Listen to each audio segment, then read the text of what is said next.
Chymod be, croeso I chi gyd, a wrth I fi feddwl am y sesiwn yma prynhawn yma, o'n i'n gweithio yn y swyddfa yn y tŷ, a fi'n gweithio lot o'r tŷ ar y foment.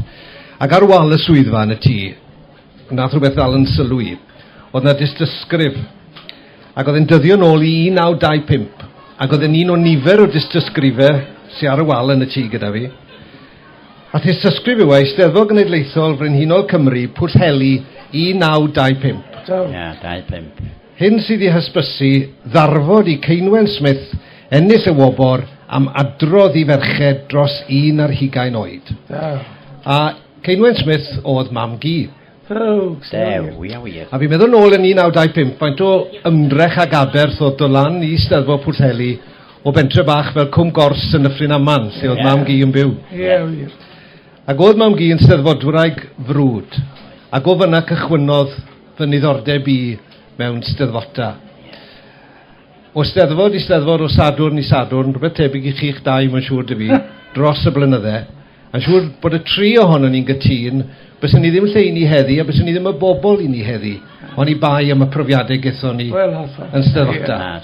A mae'r gair steddfodwyr yn un pwysig, fi'n credu. Fi'n credu gallen ni ddod I wnach a crysau ti, Cymdeithas Eisteddfodau Cymru, rwy'n steddfodwr. Steddfota yn hollol. Felly dyna sut gychwynodd yn diddordeb I, a mae'n diddordeb oes mewn gwirionedd, a dyna pam dwi yma heddi. A dyna pam bod gyda fi gymaint o edmygedd I bobl fel chithau. Oedd ar weledigaeth chwarter canrif yn ôl I sefydlu cymdeithas I ddod ag Eisteddfodau Cymru, nid yng Ngwynedd, nid yn Ngheredigion, nid yn Sir Gar, ond Cymru gyfan at I gilydd, I gydweithio. A dyna lle ni'n mynd I fynd heddi, wedrych ar yr hanes beth oedd y man cychwyn, pam gychwynodd y syniad yma o Gymdeithas Eisteddfodau Cymru, a lle ni arni heddi, a lle ni'n mynd I fynd nesaf. A be hoffech chi weld falle'n digwydd nesaf fel sylfaenwyr. Pam gath y Gymdeithas I sefydlu? Beth oedd y weledigaeth gynta, Ellis Wyn Roberts a Gron Elis, chi'ch dau o'ch chi yno ar y cychwyn, gyda'r Aled Lloyd Davies wrth gwrs. Beth oedd y weledigaeth? Pam oedd angen y Gymdeithas, Gron? Wel, wedi I Aled roed anerchiad o lwyfan ar Eisteddfod Genedlaethol ac roed awgrymiad y bysaf o'n beth da iawn I weld y Cymdeithas yn cael ei sefydlu I ddod ar Eisteddfod Genedlaethol a'r Eisteddfodau lleol yn agosach at ei gilydd. Roedd Aled dipyn bach yn bryderus a dweud y gwir yn onest fod y nifer y cystadlu mewn eisteddfodau bach a mewn eisteddfodau cenedlaethol yn llai ac roedd o'n yn poeni hefyd ychydig bod nifer o gystadluwyr oedd yn dod i'r Eisteddfod Genedlaethol nad oedd ddim yn dod i'r Eisteddfodau bach. A fe glwson ni rhywbeth tebyg am hynny, bore yma gan Sian Teifi yn siarad fel mae'n digwydd ar Radio Cymru, ac oedd hi'n sôn am y pryder yma o ddenu pobl sy'n yn cystadlu falle yn y genedlaethol i'r llwyfannau yn Eisteddfodau lleol. Wel, ar hyn ddaru ddigwydd wedi I ddoforoed yr anerchiad mi gafodd fo a Gron a finna sgwrs ar y cae a mynd I weld Elwed Roberts y trefnydd. I ofyn fysa Elwed, a da ni'n meddwl llawer iawn amdano, da ni'n gwybod nad yw'n wedi bod I dda o gwbl, ac yn siarad gyda'i ferch o dwrnod o'r blaen. Ond hefyd mi fydd yn help mawr I ni, mi ddaru o gysylltu ag Eisteddfodau lleol, nifer ohonyn nhw I ddod I Llanbadar Fawr, I gael trefnydd cyfarfod cyntaf. A fyna gychwynodd y peth, fyna oedd y man cychwyn. Dyna'r man cychwyn. A diddorol o'ch chi'n sôn am y syniad mewn gydweithio, mae hwnna mor berthnasol heddi ag erioed o bosib gyda mewn a Ellis a Gron mewn fan hyn. Gron, mae'n berthnasol heddi I sôn am y cydweithio fel ag oedd I chwarter canrif yn ôl, mae'n siŵr? O, debyg iawn. Da ni'n falch iawn o gael y cydweithio yma ag I Aled a'i debyg. Mae'r diolch am sbarduno'r peth blynyddoedd yn ôl, chwarter canrif yn ôl, ynddo. A dwi'n teimlo bod wedi bod yn braint bod yn rhan o hyn a rhaid ni gofio fod ym mhob ardal rai brwd brydig iawn dros yr un peth.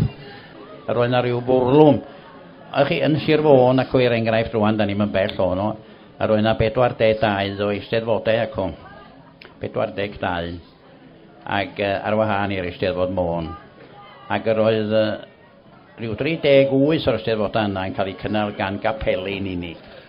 Capeli oedden ni cynnal nhw. Ie, beth sy'n wedi digwydd i'r traddodiad yna? Achos oedd yn rhywbeth oedd yn digwydd gyda ni. Dwi'n gwybod os oedd yn rhywbeth sy'n digwydd o hyd, ond yr eisteddfodau yn cael eu cynnal mewn capeli. Oedd e'n bwysig yn dod, ac oedd e'n digwydd. Oeddech chi'n cofio eisteddfodau capel ers talwm? Dwi'n cofio yn ardal i, un o Eryris ydw i, pentre bach yn Sir Flint. Ac cofio dyddiau lle o'n brwd brydedd, o'n eisteddfod yn Eryris, eisteddfod a mynd dar ni a llawer yn cystadlu. Dwi'n cofio'r enwau oedd yn adnabyddus iawn yn dod ac yn cystadlu yn yr eisteddfod honno. Na, mae'n ddyddiau da wedi bod. Ie, dylanwad y capel yn fawr, ar yr eisteddfod ac ar ddiwylliant ac ar ddoniau lleol, de?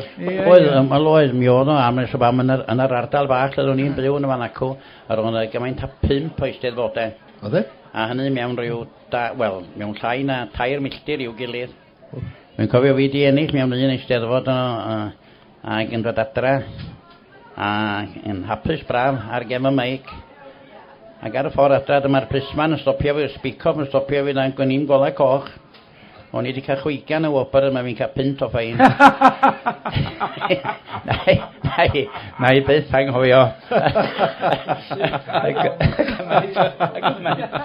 Beth oedd y gwobre? Chi'n cofio efe cwpanau, tariannau? Oedd. Arian, beth oedd y gwobre? Oedd cael hana coron yda cynny'n wopr fawr iawn. Oedd swllt yn aml de. Iawn.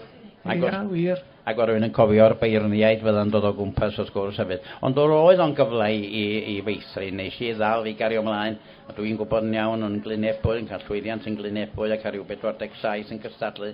Ond oedd y steddfod yn rhan o mywyd i'n ysgrifennu steddfod leol yn y fan acw. Ac oedd o wraig hefyd yn ysgrifennu steddfod leol yn fan acw. A dyna sut ys o'n i gyfarfod a'n gilydd a dyr y gwir yn ones felly. Ac mae o'r rhan o honna ni ac dal i hyfforddi ac yn y blaen. Ond, os gael o etyn, o'n mhrofiad i beth bynnag o'r ymhell dros 70 o flynyddoedd wedi bod yng Nghwm ac eisteddfodau. Ond na ddim problem cael cystadleuwyr o gwbl. Ac yn arbennig di fyny 19 oed ac yn y blaen. Ni'n gwybod beth mynd ar plant o steddfod i steddfod yn Eisteddfod Genedlaethol ac yn y blaen. Ond erbyn hyn, yda ni yn gwynebu cyfnod anodd. A mae rhaid ni dderbyn hyn. Am y reswm pam ydy, mae yna gymaint o bethau eraill i blant sydd yn genod a bechgyn dros 30 oed bellach. Yn lle maen nhw mewn chwaraeon hefo'i gilydd, mae'r urdd yn gwneud dosbarthiadau dros y penwythnosau. A maen nhw'n gymaint o'r bobl ifanc mae'r plant rwan yn cael meysydd gwahanol. A falle dyna'r her i'r gymdeithas ac i eisteddfodau erbyn hyn yw achos dros y chwarter canrif i chi fel cymdeithas wedi ymateb i heriau ac i newidiadau mewn cymdeithas o'ch cwmpas chi. A falle dyna'r her nawr yw wel sut allwn ni gael y bobl ifanc a'r plant yma i mewn fel bod nhw'n gallu gystadlu a falle mynd i chwarae pêl-droed neu rygbi neu pêl-rwyd neu beth bynnag. Dwi eisiau diolch yn fawr iawn i'r swyddogion y llys, yr cymdeithas yr eisteddfod. Oherwydd maen nhw wedi gwneud gwaith ardderchog mewn cyfnod anodd iawn. Da iawn. A efallai awgrymiad ydy hwn y gellid eto i'r gymdeithas geisio dod yn agosach at yr eisteddfodau lleol. Efallai dod yn... O'n i yn Llarws, chwarae teg, oedd y ddau wedi dod yno, ond o'na ddim ond rhyw 4 yn cynrychioli o eisteddfodau yno. Dydy pawb ddim yn gwirionnu'r un ddath na chdi. Dyna'r ffaith amdani. Ond mae'r gymdeithas, dwi'n meddwl, yn bwysig iawn. A mae'n bwysig bod yr eisteddfodau bach yma i gyd yn gwneud y defnydd gorau o'r gymdeithas ac o'r gwasanaethau sydd ar gael drwy'r gymdeithas. Mae hynny'n bwysig eithriadol. Ond dwi'n meddwl bod yna rhyw gymhariaeth yma mae'r rhwng yr hyn sydd wedi digwydd i'r capeli a'r eisteddfodau. Cofio dyddiau pen oedd y capel yn Eryris a 10 ar 20 yn yr oedfa yn y nos. Yn y nos bryd hynny. Yn y bore dyddiau yma ydy'r gorau. Ond, da ni'n cofio dyddiau da'r capeli. Ond yn anffodus, da ni hefyd wedi byw i weld capeli'n cau. A mae hyn yn drist iawn. Mae'n beryg bod yna rhywbeth tebyg yn digwydd yn hanes yr eisteddfodau. Ond diolch i ddiw ar raddfa llai o lawer. Ewch chi, tydi fel ni'n dweud, i fyny dydwch chi rhyw 12 oed yn sicr ddim yn broblem o gwbl, ond mae rai cofio hefyd wrth gwrs, o'n i'n sylwi leni, ac dwi wedi bod mewn nifer o eisteddfodau leni yn mynd o gwmpas, ac o'n i mewn un eisteddfod, ac oedden ni'n dechrau am 20 munud wedi 6, ac yn canu hewn adon hadau am 20 munud wedi 8. Ac chwarae teg i'r bobl hynny, ddyn nhw wedi gwneud i gorau idio cynnal yr eisteddfod. Ac dyw cynnal eisteddfod ddim yn rwydd, nag i? Mae'n lot o waith i gynnal eisteddfod. Wel, oes. Ddim yn rwydd, mi eisiau bydd lot o bobl yn gwrando ar y sgwrs yma yn gweud ei. Mae'n dipyn o sialens, ydy? A mae hi'n costio gymaint bellach. I gynnal, chi, mae ysgrifenyddion. Dwi'n gweld rei yma yn baros, sy'n gweithio hefo fel ysgrifenyddion.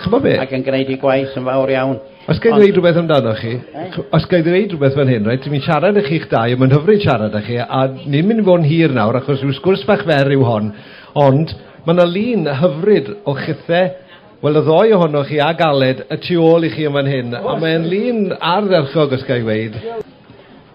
Byddwn ni'n cofio o sgwrs am Aled, am bus gymellad am yr eisteddfod yn y cwestiwn. A roedd o yn wedi gwneud cilfan y coed. A mae'r unawd cilfan y coed heddiw yn unawd arbennig iawn. Alawr Rhys Jones a geiriau Aled Lloyd Davies. Wedi gwneud hwnna.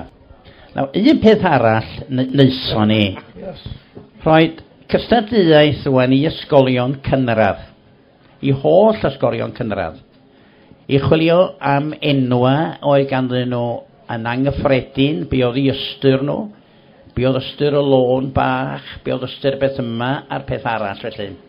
Ac yn nhw'n anfon y gwaith i gyd i'r brifysgol i Fangor, a Ellis Wyn Roberts, pennaeth yn yr adran honno, yn ymgymeryd ar gwaith o'i berniadu nhw. Fe ddaeth yna ganodd i mewn i gystadlu. Ac oherwydd mod i'n, dim eisiau sôn amdana fi fy hun, mae rhaid i mi yna hynna'n ffodus di hynny. A roeddwn i digwydd bod yna bod y pennaeth y banc y Midland yn Nghymru, y diweddar annwyl Eled Lloyd Roberts, ac roedd o wedi cytuno bysa fo'n noddi y gystadleuaeth yma. Ac fe noddwyd y gystadleuaeth yma am 12,500. Mi bydd o farw, ond mi roedd Neville Davies oedd yn nghwm ar y banc i gyflwyno'r chec i ni, a mae'n alyniau ar gael yn rhywle. Ond mi ddoes, a mae'r gwaith hwnnw bellach ar gael yn y brifysgol ym Mangor yn tydi Gron, yn o mae o.